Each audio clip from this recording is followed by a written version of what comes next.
咁今日電話請嚟譚家康 Piers 同佢傾下㗎。Hello Piers。Hello Terry。台灣同南韓股市持續做好啊，咁市值咧分別係排行全球第5同第7大。認為啲咩原因導致兩地嘅股市市值上升呢？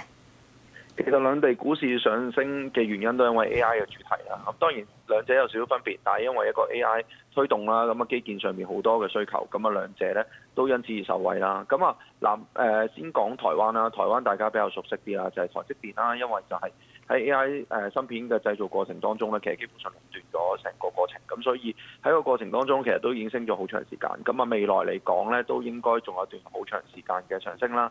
咁至於韓國方面，韓國就因為個記憶體嘅記憶嘅需求啦，咁啊令到咧Samsung 同埋咧 SK 海力士咧同樣地咧都可以有個上升喺度。咁啊從前嚟講咧，就係記憶體咧，其實大家覺得係週期，但係因為 AI 主題之下咧，就覺得咧應該超出咗週期啦。咁所以你見到咧韓國嚟講咧，相對嚟講咧估值咧就會比較低，咁但係咧就但係個故事就係咁樣咯。咁但係見到而家即係你見到。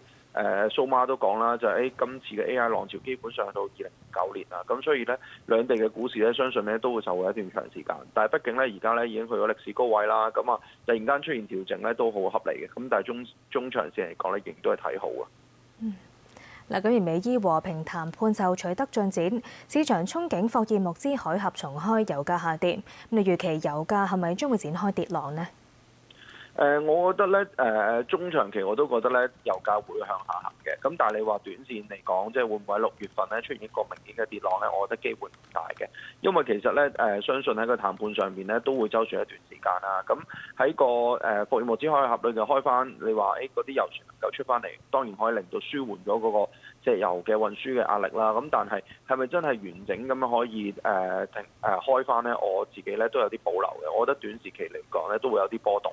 咁但係咧，我覺得整體嚟講個區間咧會可能褪低啲啦，咁可能大概80蚊至90蚊中間嘅區間就唔再係100蚊樓上咯。咁但係你話去到進一步係一個明顯嘅跌浪咧，我覺得暫時又未到啦。咁我哋要留意翻啦，即係實際嚟講，即係有啲關鍵點就係關於嗰個鈾元素啦。咁究竟佢最終係會點樣交付咧？會點交付到呢一個咧係成場戰線嘅重點啦。咁但係而家嚟講咧，其實都未係好清晰，咁所以令到我覺得咧喺個談判上面應該咧仲會花費嘅時間都應該到一段時間啦。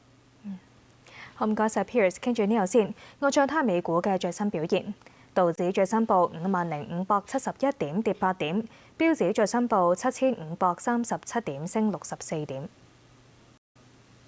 節目時間夠啦，再會。